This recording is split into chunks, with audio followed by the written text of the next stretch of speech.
Moving on to our coaching carousel. So let's go ahead and get into some head coaching talk here, Chase. Um, I'm going to go ahead and give you real quick. So all the new head coaches in the league. So we've got the Chargers have Jim Harbaugh, Commanders Dan Quinn, Falcons Raheem Morris, Panthers Dave Canales, Patriots Gerard Mayo, Raiders Antonio Pierce, Titans Brian Callahan, Seahawks Mike McDonald. Chase, I know you ranked these as far as who's in the best spot to the worst, so go ahead and give it to us. Yeah. So I'll start you with who I thought was the best spot. I had number one, the Atlanta Falcons. Raheem Morris was in the best spot, right? Just because his division's really easy to win. The Falcons were 2 games out of their division, and they filled their biggest need with Kirk Cousins as free agency. Very talented young roster. Two, I've got Mike McDonald, the Seahawks. Right, they have a very talented roster. They would have been number one, except for the Giants of San Francisco is in that division, right? That's a little that bumps them down to me. Number three, this is where it got a little bit hard. I went with the Raiders, and they have some franchise players, some really good players. Max Crosby's a stud. Devontae Adams is one of the best wide receivers in the league. They just signed Christian Wilkins, who might be one of the better D tackles that doesn't get talked about. The reason they're number three is they have a really, really glaring need at quarterback, which is the most important position, and Pat Mahomes is there. Number four, I've got the Titans. They've got an exciting offense. They have a solid defense, and but the thing that bumps them down to four is they have a really young division that's only getting better. Right, all of those other teams are getting miles better than the Titans. Number five, I've got the Commanders. I think their division is very overrated. The Eagles and Cowboys go from being super studs one year to you losing in the first round the very next year. And but they have a really good wide receiver room, and they have the second overall pick, putting them at five. Six, I've got the Chargers, and the only good thing the Chargers have is the best quarterback out of all of these free agencies. Right, they're running into one of, if not a top three quarterback, Justin Herbert. The reason they're six is their cap sucks. Right there at cap hell, we talk about all the time, and they have to play Pat Mahomes twice a year. Number seven, I have the Patriots. This team is just bad. Very bad team. The thing that gave them the nod over the Panthers is they have the third overall pick. Number eight, I ranked the worst spot is the Panthers. Even though you have Bryce Young, you didn't see a lot of superstar out of it, right? Not looking like a great number one pick, which I'm not saying he's not. I think he'll be fine, but from what we've got, he didn't look great. And got a goofball of an owner that just loves to do stupid things all the time. And you sold a lot of your picks. So you don't have a first, you don't have a second this year. Just not looking too great for the Panthers. Yeah. Listen, I wouldn't fight you too much on any of that. I think the Falcons, Raheem Morris probably is out of all these in the best spot because they've got all the pieces together, right? Yeah. They just got to get a little bit better on defense. They just got to give the guys the ball on offense, and they're good to go. I mean, that's a 100% winnable division. Um, and so I think he's, obviously in the best position to succeed as he's, his second stint. The worst, you said the Panthers were the worst for you? Yes, that's what I had ranked. Yeah, me too. The Panthers are the worst for me. Dave Canales is in the worst spot. You could argue that's also like maybe one of the best spots because, inversely, just because you get a chance to work with Bryce Young, right? Yeah. And you get a chance, like if, to work with that talent, things like that. But as far as that goes, I think you nailed it on the head. Like that owner, man, is a problem, and it's costing them. I mean, it's costing them, development time. It's costing them draft picks. It's costing them players. It's costing them the team a whole lot of substance. Like he just can't get out of his own way, trying to make his team succeed. And so, to me, that's just like man, it's tough. It'd be tough to go there and just have to deal with that like day in and day out. That owner who's that involved in like making decisions. Like I want my owner involved in my team, but I don't want him involved in like player personnel, like how I want to run the team and what I want to do with the team, right? Because that's when he's not a football guy. Like let's be honest, he's a billionaire dude that bought the Panthers, and good for him, right? If you have $1 billion, go ahead and buy an NFL team. I would. Yeah. But let the football people do the football things. And I mean, you could be sitting here with 2 first rounds for a Brian Burns trade. Instead, you got basically Jack for it, Yeah. right? You could have had more development time for Bryce Young. Instead, you fire your coach like week 5 this season, right? It's just a lot of this stuff going on that just gets in your own way. And for a head coach, that just would have to be super frustrating. Because if I was Dave Canales, like I would have met with the owner, I'd be like, bro, like I'll take this job, but you gotta like get up out of here. Yeah. Like I'm not gonna like fight you on everything. Like I'm gonna run this my way, and if you want me as a head coach, you just have to trust I'm gonna do it, to the best of my ability, and you have to be okay with that. I don't know if that conversation actually happened, but to me, that's what I would have done if I was Dave Canales, because I'm not going to go in there, especially look at what happened to Frank Reich and everything, where going into that situation and just knowing that here in 8 weeks, I could not have my job just because you want to come in and make changes whenever you don't really know what's going on. Yeah. Yeah. No, I'm with you 100%, right? Those were the 2 easy ones to figure out, right? The rankings of about 3 to 5, I think you could shuffle those around. I have Raiders, Titan, Commanders. I think those 3 are very, very shuffleable. But other than that, I think I've pretty much nailed them in my opinion. I agree. No, I agree. The one thing I want to talk about is actually Jim Harbaugh with the Chargers, because he brought in Greg Roman to be the offensive coordinator. And Jim Harbaugh's style of offense, to me, like thinking about it, is just not what Justin Herbert is good at. No. Or, I mean, Justin Herbert will be fine, but Justin Herbert is a gunslinger throwing a ball, and that's not how he runs his offenses. So, and getting rid of stripping literally all of your wide receivers, you're catching tight end, right? He's going to be throwing to Quentin Johnston, right? And Will Dissly. But the good news is that they're going to throw the ball. They're just going to run the ball. They're going to get Blake Corum from Michigan somehow, and they're just going to run the ball through him, right? In the Penn State game, I know this wasn't technically Jim Harbaugh because he was on his couch because he was suspended, but in the second half of that Penn State game, they did not throw one pass. They ran the ball 32 straight times. JJ McCarthy did not do anything. I'm just, as a, like if you're a Justin Herbert fan, like I'd be not skeptical, but I'd be nervous for what that might happen with Justin Herbert. Like I don't know if we're gonna get like the Justin Herbert we're used to seeing, and he's gonna be more of a game manager in the negative term, because he's just not gonna be asked to be Justin Herbert, right? He's gonna have to make a couple throws and then just hand the ball off, and I just think that's not who Justin Herbert is. So I do have to get some skepticism of what that's gonna look like, but we'll see what happens.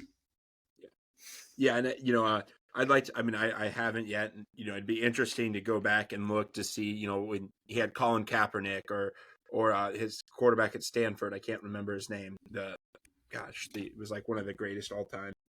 He was there with recruits, whatever his name is. Someone will know in the comments. But if he ran them as game managers, or if he kind of just did that to JJ McCarthy, right? So it's interesting to me that we're getting Andrew Luck. We're gonna get Andrew Luck. Yes, thank you, Andrew Luck. Yes, so Andrew Luck was like up the upper echelon of prospects. So I'd like to see maybe if it was like JJ McCarthy's kind of up there right now too, because of their record and stuff like that. Even though he wasn't asked to do a lot. He did what he was asked really well. So I wonder if Harbaugh did that because that's the talent he had at Michigan, or if that's how Harbaugh, because he brought in Greg Roman, who we've seen with Lamar. Lamar didn't like Greg Roman. The receivers didn't want to work with Greg Roman. So that is something to be a little skeptical of, because I think the biggest complaint I had with the last couple guys, not Kellen Moore, but the last couple guys, we talked about it last year when they hired Kellen Moore, is they wanted Herbert to just check down everything, right? That's why Eckler had all these catches, right? They didn't run a lot of long routes. Everything was checked down. Keenan Allen and Austin Eckler were there, check down routes, slant routes, little routes, right? And Herbert is a gunslinger through and through, right? He wants to throw the ball down the field. So it's interesting to see. I hope that we still get that again. He's one of my favorite quarterbacks in the league. So please, Jim, don't ruin him. Yeah, man, it'll be interesting to see. We'll definitely keep our eye on that for sure. So let's move on then. Instead of talking about new coaches, let's talk about some old coaches, and let's talk about the hot seats, right? So every year there's always a seat that gets a little bit hot until it's piping and it's on fire, and the owner comes in and says, "You're out of here." And so I've got some 4 coaches here, Chase, that are on my hot seat. Let me go ahead and give those to you. Yeah. Some of these might come as a shock to you, so we'll see. Okay. So I've got these are in no particular order. I don't have them ranked, but number 1, I've got Sean McDermott for the Buffalo Bills. Okay. On the hot seat. I know this past year they signed him to a big contract extension through 2027 through the team, but you've got one of the elite quarterbacks in the NFL. You are a defensive head coach, and yet in clutch times your defense continues to let your team down. Yes. Right? Josh Allen, what the frick? Josh Allen can play his balls off, can leave everything out there, and then your defense gives the game away. Right? How many times are we going to watch this play out where the Bills go to the playoffs and they lose to a superior team? Right? The Chiefs, it's happened 3 times now. The Bengals, it happened once. Right? The Bills just cannot get past those 2 teams in the AFC. Are they going to be able to this year?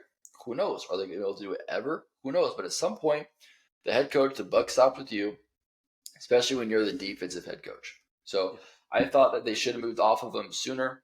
But for me this year, if something like that happens again this year, where they make it to the playoffs and they lose again to the Chiefs or the Bengals or whoever, maybe it's a different team.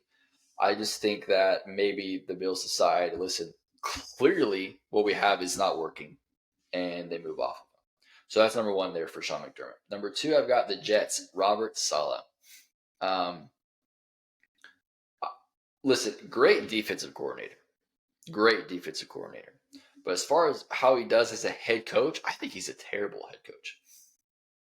I mean, for what you have to do as a head coach, it's just terrible. I don't think he manages his team very well.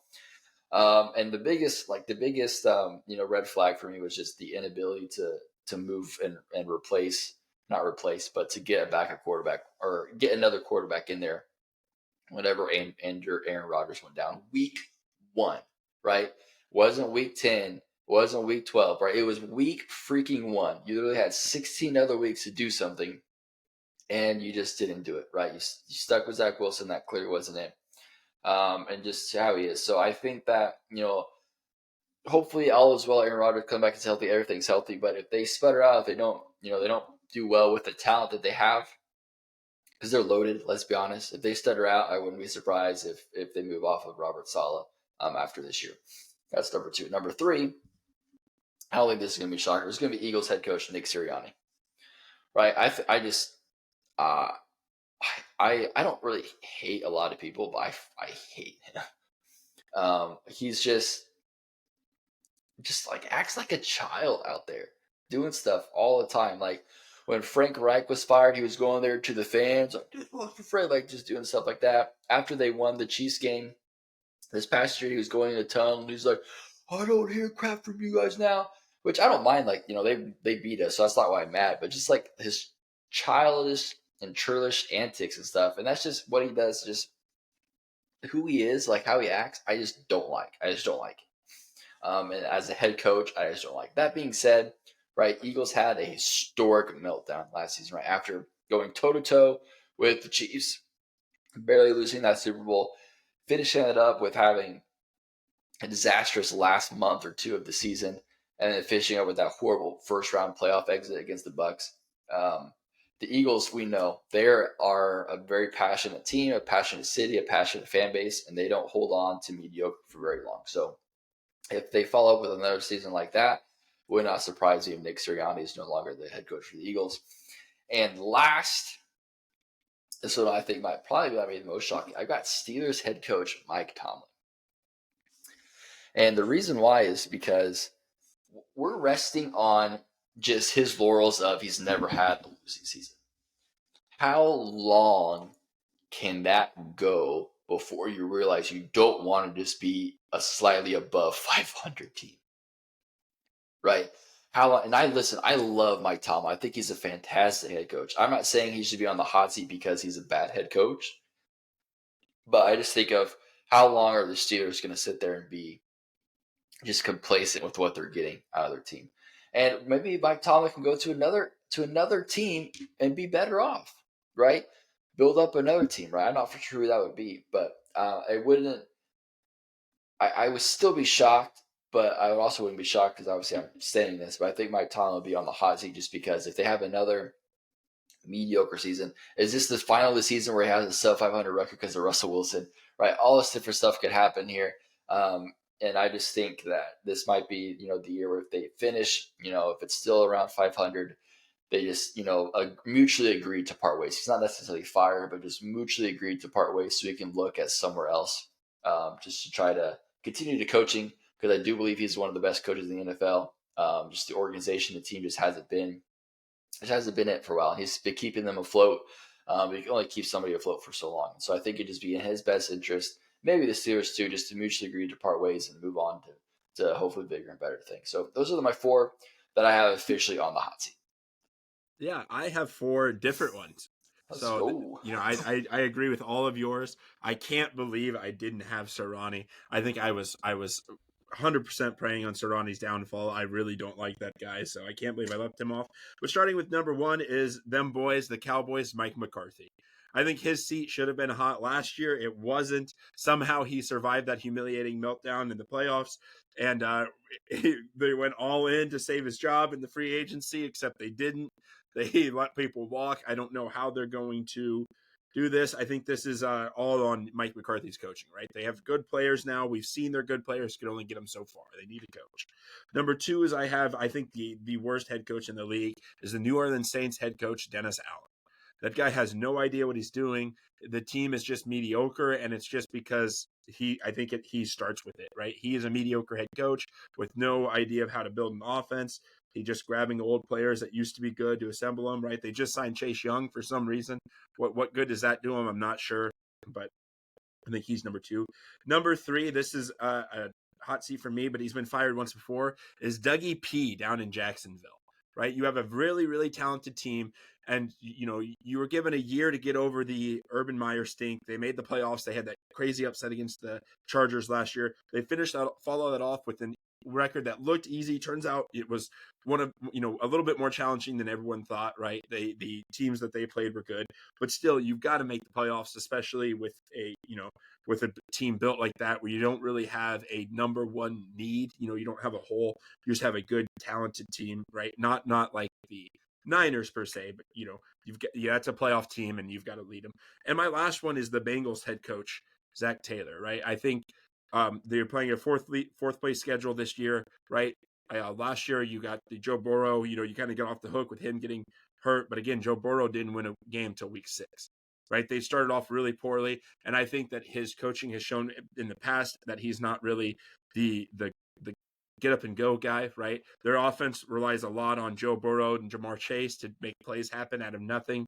Nothing's really schemed open. Their defense keeps them in a lot of games that don't really get recognized for. So I think if they don't make the playoffs playing a 4th place schedule, I could see him moving on as